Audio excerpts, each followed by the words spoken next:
Mga kapuso, Campo Santos ang patio sang uton ginakabig pinakadaan nga patio sa Western Visayas.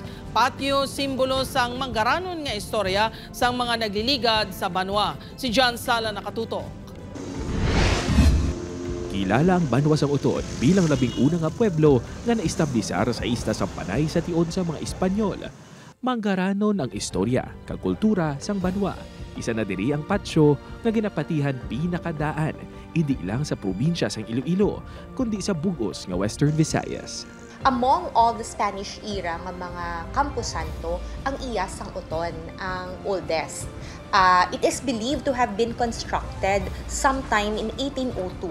Mga kapuso, isa sa mga buhi nga patimaan kung ano nakadaan ang patio diri sa Banwa sang Uton, ang ini nga Campo Santo nga ginapatihan ginpatukod sa dong 1802 pa.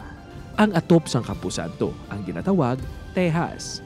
Ang tehas ang isa kasahi isang atop na ginagamit sa mga Espanyol para sa mga dinumaan nga istruktura. Ang iconic in the sense nga may ara na siya nga tiyesa sang una no ang original gid nga structure or tehas nga roofing.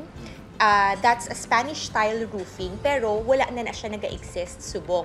Apang suno sa historian nga sineryoluhan, ang 1802 ang petsa sang pinakauna nga publication sang Campo Santo. Kag posible nga mas temprano pa ini nahuman.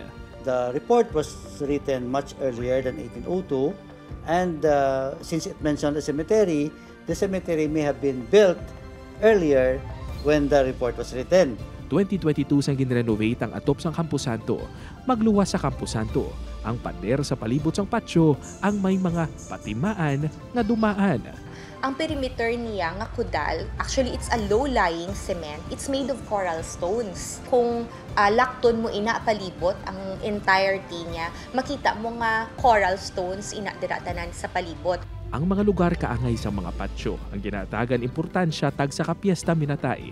Apang nakahibalo-bala kita nga isa man ini kabuhi nga simbolo sa kung paano nagkakabuhi ang mga Pilipino sadto nga tion. Isa ka historical landmark nga dapat hatagan sa italupangod kag pag-amlig. Ang pag-preserve sini, it's really nga kinanglanong gid kay hindi ni aton, no. Iyan isang mga future generations pa. Upod kay Hans Desierto, John Sala, One Western Visayas.